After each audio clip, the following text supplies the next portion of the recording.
A lot of this performance, for me, is a love letter to my kids. It's an apology. It's like that thing as a kid where it's like everything feels like the end of the world or the weight of the world because your world is tiny. You know, like your worldview at like 12 is nothing.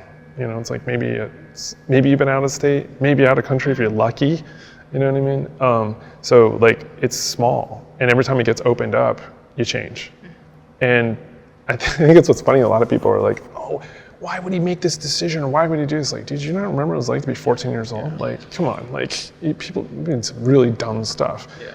Like even just like the whole thing of Jotunheim was that idea of like, you know, it's like 10 p.m.'s curfew. It's like 10:17. Might as well stay out till 2 a.m. That's that kind of feeling where you just wanted to put you back in those shoes, as you could look through that and be like, I probably did dumb things like this.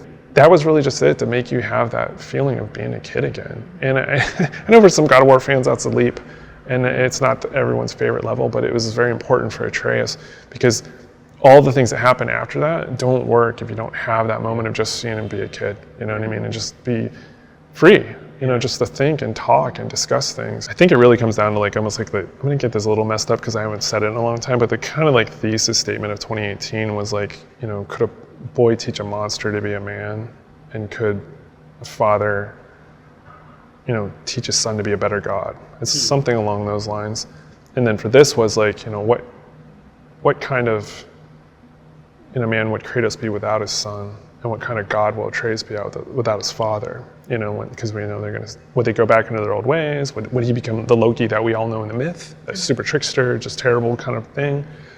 And them by, you know, uniting so much in this game and teaching each other and having that promise, you know, between them, I think that's where we landed on this idea. And then when Chris said those final lines, it just crushes everybody, right? When he's like,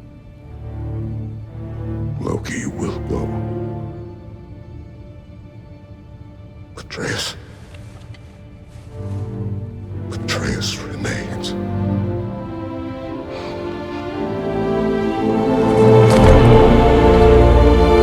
And you believe it, 100%. You believe like that he's like, I did a good job, and like for Kratos to ever think he could think that is almost impossible.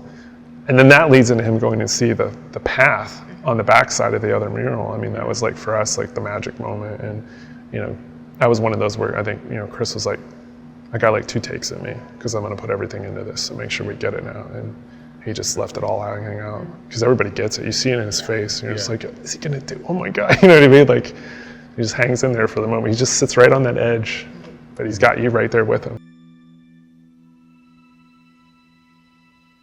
A lot of this performance, for me, is a love letter to my kids. It's an apology.